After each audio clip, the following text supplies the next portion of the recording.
The wind came in low and cold over the plains, dragging with it the smell of distant snow. He rode into it with his coat collar turned up and his hat pulled low, a dark figure cut against a bruised horizon. His horse's breath came in clouds, slow and steady, matching the rhythm of the man in the saddle, a rhythm that belonged to someone who had long since learned patience, and a kind of silence that settles into bone.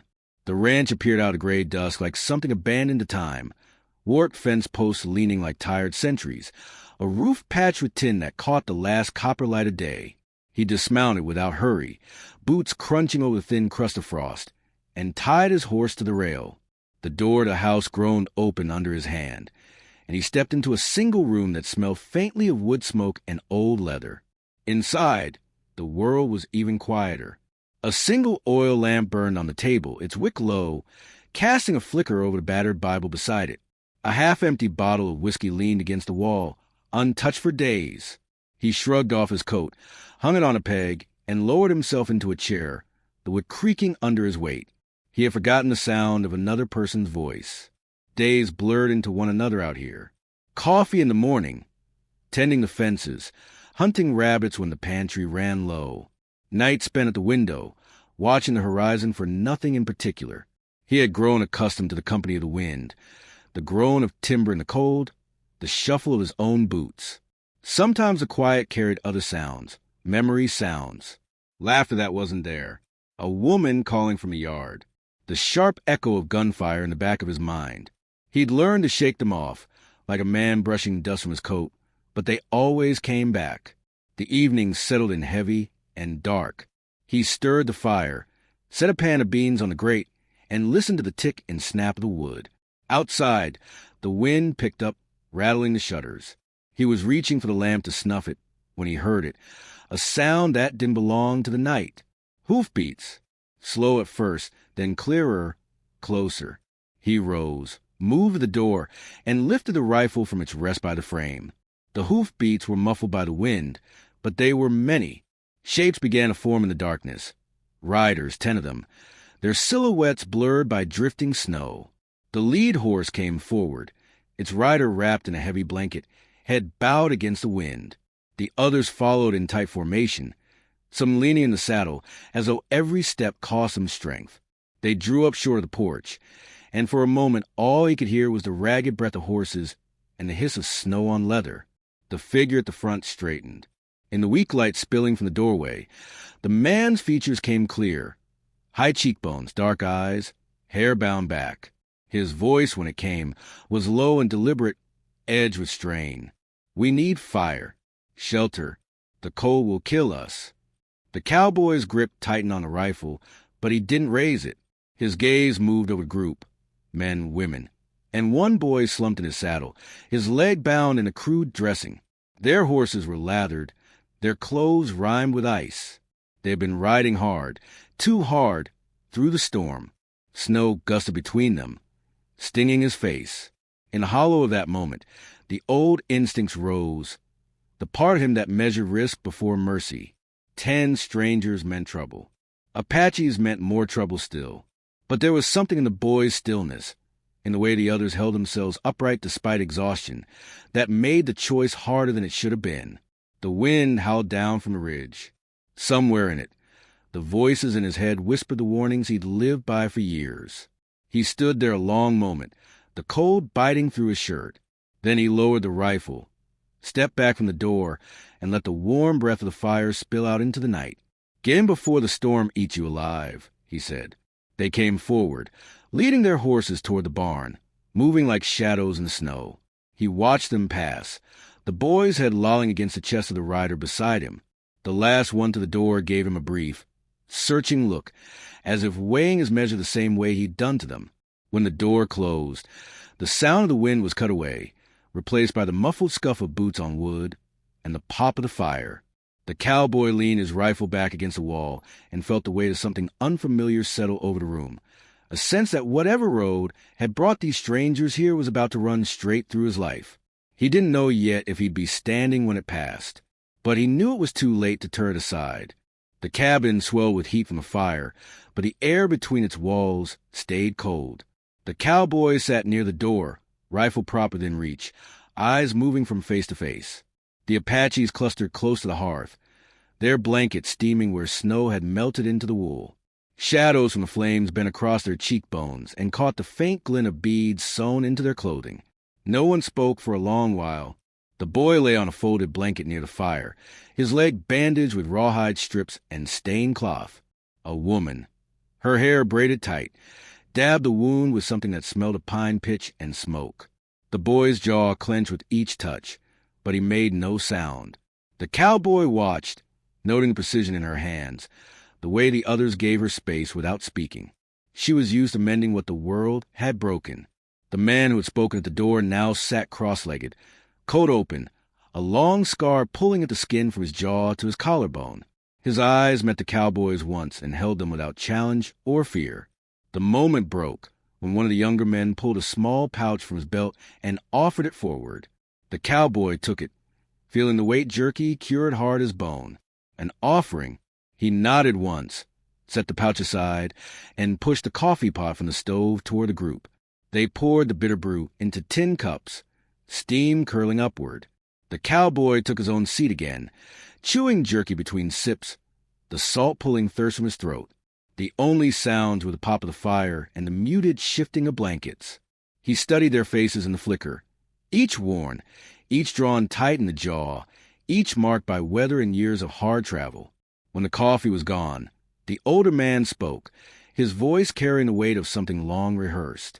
The younger Apache beside him translated in English rough as unshaped wood. They had been traveling for days, running from riders who came with fire and rifles. There was no mention of why, no description of what lay behind them, only that turning back meant death. The cowboy didn't press. Men running from something didn't always tell the truth, but sometimes they didn't have to. The way they carried themselves said enough. Later, as the fire burned low, the older man told a story in his own tongue. The words were measured and steady, the cadence pulling them all into a stillness. Through the translator, the cowboy heard of a warrior who stood alone against many, not for his own sake, but for those who could not fight. The cowboy's eyes stayed on the fire, but he felt the story's weight settling on him, an echo in his chest he did not care to name. Morning came gray and sharp, the wind calmer but the cold biting deeper. The Apaches moved easily in the yard, tending their horses, breaking ice from the troughs. The cowboy stood on the porch with his coffee, watching without offering to help, though his eyes tracked their efficiency. One man checked the fence lines, another gathered kindling with a small hatchet. The woman with the braids emerged from the barn, her hands dusted with hay, leading the boy's horse to water. They moved like people used to working together, each task folded into the next without a word. He noticed tracks in the snow beyond the pasture, faint, but too many to belong to deer. They curved down toward the valley, the trail fresh enough to glint under thin sun. The younger Apache with the sharp eyes saw them too and came to stand beside him. "Riders," he said. "Not far. They watch." The cowboy took a slow breath, scanning the ridge before looking down at the snow between them.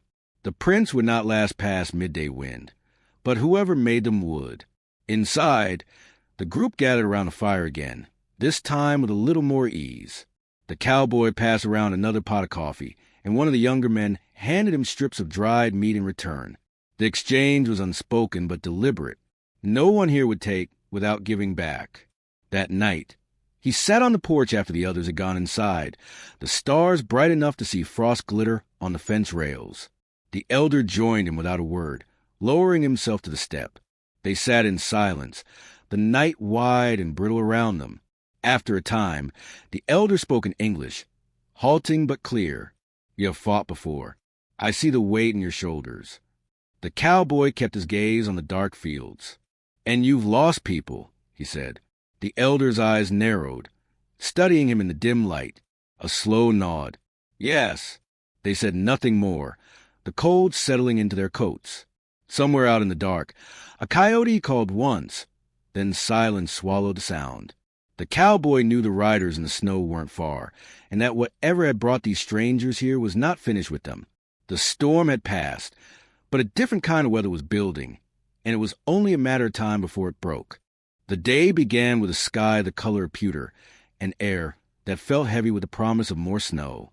The cowboy was chopping wood when he saw the rider, alone, hunched in the saddle, moving slow as if each step might be the last.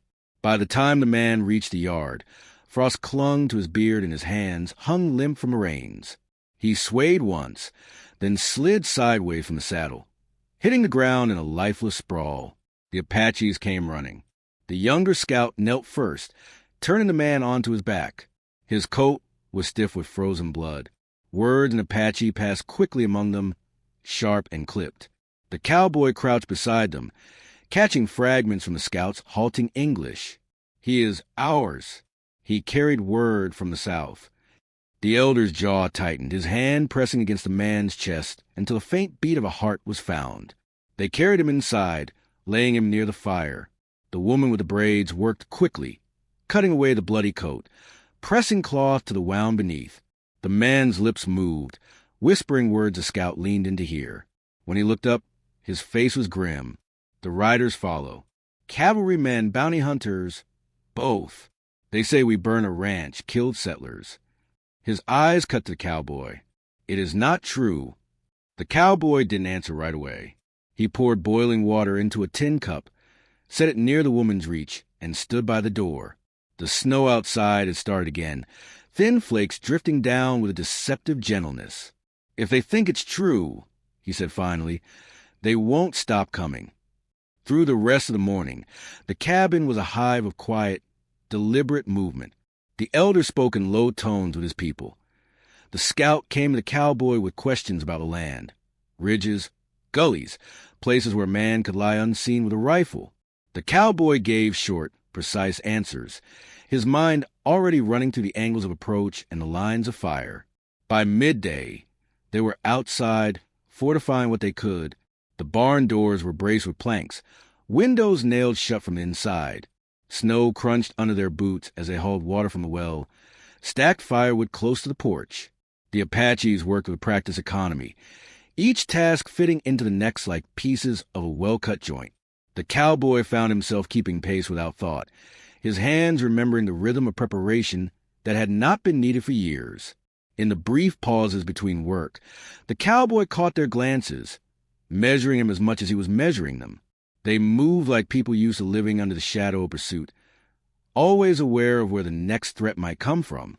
He recognized it because it was the same way he'd once moved, when his life had been nothing but open ground and an enemy somewhere on the wind. That evening, the fire burned higher than usual, its light spilling across the table where they shared a rough meal of beans and meat. The elder looked at the cowboy. "You fought once," he said, his English slow but sure. "What did you fight for?" The cowboy stared at the fire a long moment before answering. "A home, a family." His voice was flat, stripped of anything that might give away more than he wanted. "I failed them." The elder's gaze didn't waver. "Then fight again, not for the dead, for the living."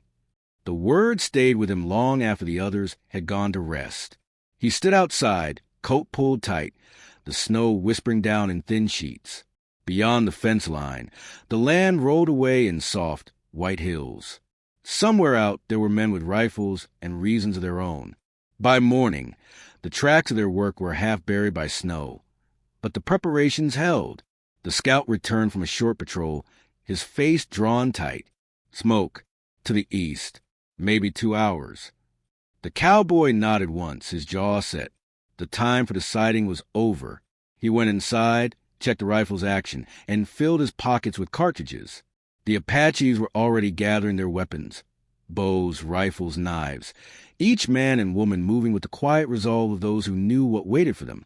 The boy with the bandaged leg stood near the wall, watching. His hands were empty, but his eyes burned with the same fire as the others. The cowboy walked over, handed him a small revolver. "If they get this far, you use it," he said. The boy nodded, fingers curling around a grip like it was a promise. Snow thickened as the day wore on, the horizon blurring into a shifting gray. The sound of hooves came faint at first, then clearer, the rhythm steady, unhurried. The cowboy stepped onto the porch, rifle in hand, and saw dark shapes forming out of the white distance. 10, maybe 12 riders, their coats snapping in the wind, moving a line that cut straight toward the ranch. He could feel the eyes of the Apaches on his back, waiting. He lowered himself to one knee, sighted down the barrel, and let the wind settle in his ears. This was the moment before the storm broke, the breath before the trigger, and when it came, there would be no turning aside. The first shots came sharp and fast, cracking through the snow-heavy air. The cowboy's return fire answered in a single breath, his rifle kicking against his shoulder as a rider pitched sideways into the drifts. The Apaches moved like water around him, their positions shifting to flank the attackers. Snow muffled the chaos, every sound coming close and hard, then vanishing into the white. The riders pressed from the east, their horses struggling through the deep powder. A volley from the barn dropped another man, his scream carried off by the wind. The elder stood beside the cowboy at the porch rail, firing with the calm of someone who had seen 100 such days.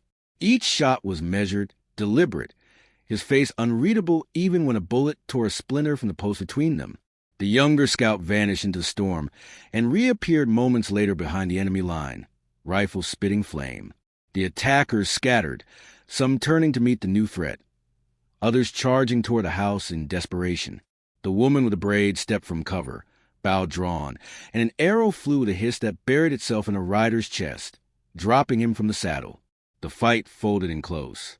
A man reached the porch steps, shotgun raised, but the cowboy met him halfway, the butt of his rifle smashing into the man's jaw before he was kicked back into the snow. Another rider leapt from his horse, knife in hand, only to be cut down by the scout's sudden fire from the flank. The boy, legs still bound in bandages, appeared in the doorway. His hands trembled around a revolver, but when a shape broke from the storm toward the porch, he fired. The crack was small against the rifles, but the man fell hard, sliding in the snow until stillness claimed him. The boy's face went pale, yet his eyes did not leave the fallen figure. Gunfire slowed, becoming scattered bursts as the attackers began to break. Some fled into the storm, their shouts fading, their tracks already vanishing in the drifting snow. A final shot from the elder dropped the last man in sight, and then the silence came, wide and sudden, broken only by the hard breathing of the living. The cowboy lowered his rifle, scanning the open ground. The storm was already swallowing the dead. Around him, the Apaches moved to gather their wounded. The scout returned from the east, blood running from a cut above his brow, his breath fogging quick in the cold. The woman knelt beside the elder, whose shirt bloomed dark over his ribs. The cowboy knelt too, pressing his hand to the wound. The elder's eyes found his, steady despite the pain. "You kept us alive," he said in a rasp, his English cracked but clear. "That is what heroes do." The cowboy shook his head once, unable to answer, and the elder's gaze softened, the corners of his mouth tilting in something almost like a smile before his breath left him for good. Snow began to fall harder, as if the sky meant to bury the field and all that had happened there. The Apaches worked quickly, carrying their dead to the barn to prepare for burial. The cowboy joined them without speaking, his hands moving as if they belonged there. The boy stayed close, revolver still in his grip, until the cowboy gently took it and set it aside. By late afternoon, the storm had thickened to a white curtain. The survivors gathered what supplies they could carry: food, ammunition, blankets. The woman with the braids pressed a beaded necklace into the cowboy's palm, her dark eyes holding his for a long moment. No words passed, but the gesture was clear enough. When they rode out, the snow swallowed them quickly, their shapes fading into the wind until only the sound of hooves remained, and then even that was gone. The cowboy stood at the fence line long after they had disappeared, the necklace warm in his fist despite the cold. Days later, the land lay silent under a clean sheet of snow. The barn stood repaired, the fences straight, the water troughs full. He moved through the chores without hurry, each step familiar, but changed by the memory of hands beside his own. At sunset, he stood again at the fence, the horizon washed in gold and blood-red light. The necklace hung against his chest, swaying with the wind. Somewhere far off, the sound of a coyote drifted across the plains, a lonely call that did not feel so empty anymore. He knew the dead could not be brought back, but standing there, watching the sun sink behind the ridge, He understood something the elder had tried to tell him, that a man could still stand for the living, and in that there was a kind of salvation worth keeping.